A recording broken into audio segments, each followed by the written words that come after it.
la Et je pense fin. que les analyses qui ont été proposées par M. Coq seront au centre du problème. Bah oui, alors on Je a les crois. analyses, maintenant on cherche Alors, les hommes, François Coq. alors, Exactement. non, deux mots. Le premier, c'est qu'il ne vous a pas échappé que la politique est guidée depuis maintenant fort longtemps par le fait de faire barrage. Voilà. Hmm. On fait barrage à Eh l'extrême oui, droite, oui, on fait oui. barrage à l'extrême La droite. politique Sauf des que, castors. et oui, mais les castors, maintenant, ils font deux barrages. Ils Oui, font un barrage à l'extrême droite et ils font un barrage à à l'extrême l'extrême gauche. gauche. Sauf qu'il faut bien comprendre que ça tarit la source. Quand il y a un barrage de chaque côté, l'eau ne coule plus. La source est tarie. Mais quelle est cette source? C'est la source démocratique, c'est la source citoyenne, c'est la source populaire. Elle ne s'exprime plus. Oui. Donc on est dans ce moment où c'est la démocratie elle-même qui est gelée, qui est cryogénisée.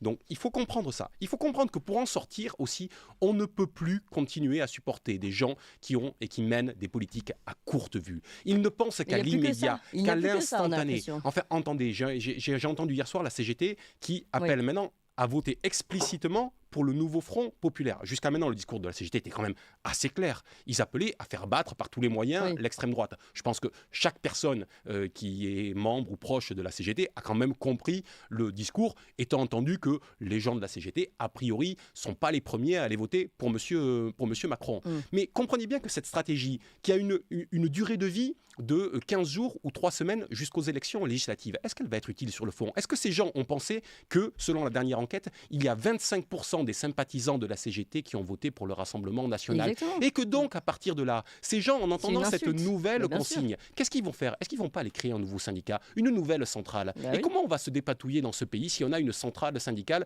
qui devient de plus en plus importante et qui est attelée au Rassemblement national? Comment pense-t-il mener le combat auprès des ouvriers? Voilà, on est pris dans toutes ces contradictions, dans cette incapacité à penser le politique, à penser la politique, et finalement on joue, la politique se fait en vase clos. Le vrai problème de la politique aujourd'hui, c'est un problème d'offre politique. On le voit, la scène politique est gelée. Qu'est-ce qu'on a fait en 2022? On a rejoué le jeu électoral de 2017. Il y a une enquête qui était sortie au mois de janvier 2022 qui disait que 85% des Français ne voulaient pas voir rejouer le match Mélenchon-Le Pen-Macron. Et pourtant, est-ce qu'ils ont eu le choix? Non. Ils ont été obligés de se prononcer pareil. Et quelle est la solution en 2024? Parce que cette situation de tripartition bloque, c'est qu'ils ne nous ressortent même pas 2017, ils sont en train de nous ressortir 2012. Donc à un moment donné, il va falloir faire table rase du passé, il va falloir nettoyer la scène politique si on veut pouvoir reconstruire et proposer un projet fédérateur. Eh ben, on reste sur cette idée de table rase.